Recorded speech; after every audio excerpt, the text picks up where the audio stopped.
They're such beautiful fish. You can see on the sonar that it's 35 feet and climbing. You can see that slimer's hanging out of his mouth. I got some ice in there. I didn't realize this was such a big rainbow.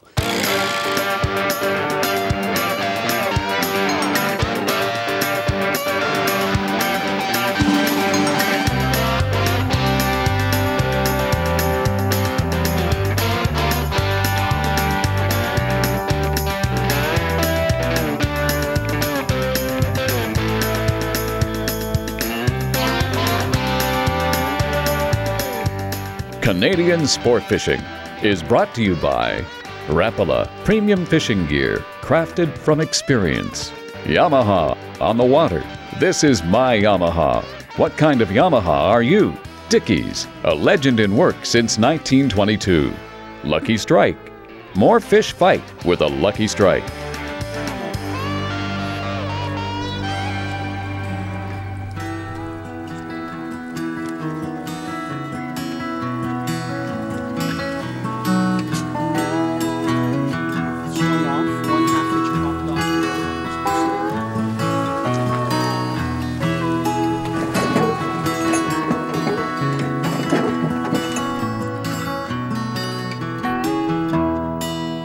It's the first day of spring. I'm here on the lower Niagara River. I'd say probably about 2 miles north of Niagara Falls. And look at this, second rift, and I've got a beautiful trout. After all, when you think of springtime, you think of catching trout, right?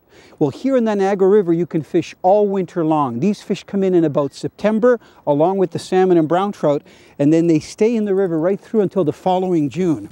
And you can see this guy is fighting hard, because I've got my drag set pretty tight. You can see there's a lot of shore fishermen, and those guys can cast about this far. So the last thing I want is to get my fish to run in there into their line.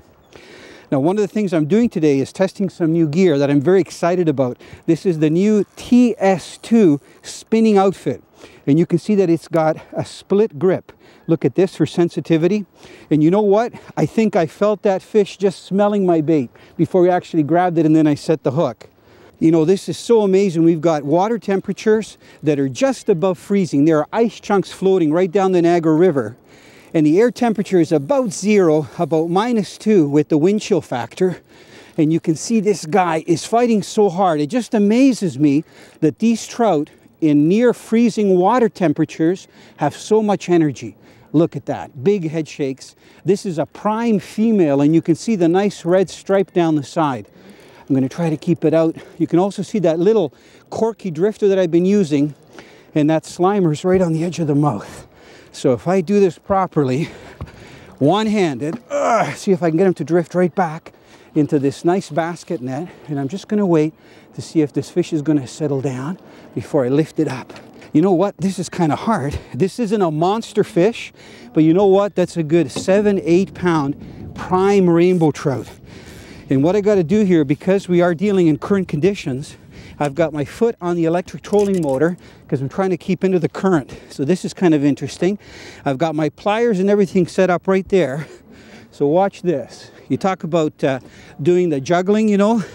I'm controlling the electric, and I'm watching where we're heading here in the current. And this fish, as soon as I touched it, started thrashing around. I'm using very small hooks, so they're actually hard to see. So I'm going to get that hook out there, and I'm going to tell you about the secret bait that I'm using in just a moment. And hopefully this one won't fly out of my hands. Now, isn't that a gorgeous rainbow trout? That was my second rift. It's about 9 o'clock in the morning. You can see why they call them rainbows. Look at that nice cheek, beautiful sides on their body. They're such beautiful fish. What I want to do is get this one back, because I can feel she's full of eggs. So I'm going to get it back into the basket net. I'm going to put that net over the side, and you're going to see how fast this rainbow is going to take off. I'm trying to just get it out of that shallow basket. There's that nice rainbow. You want to say goodbye to it before it goes? Look at that. Beautiful.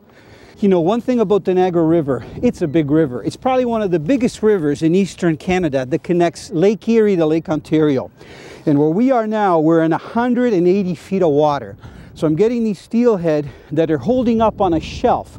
We call it the Queenston backdrift. And that shelf is about, from the shoreline, comes out about 200 yards from shore. So you can see the other fishermen in there in that boat that's hanging down the side. I'm using a three-way swivel rig.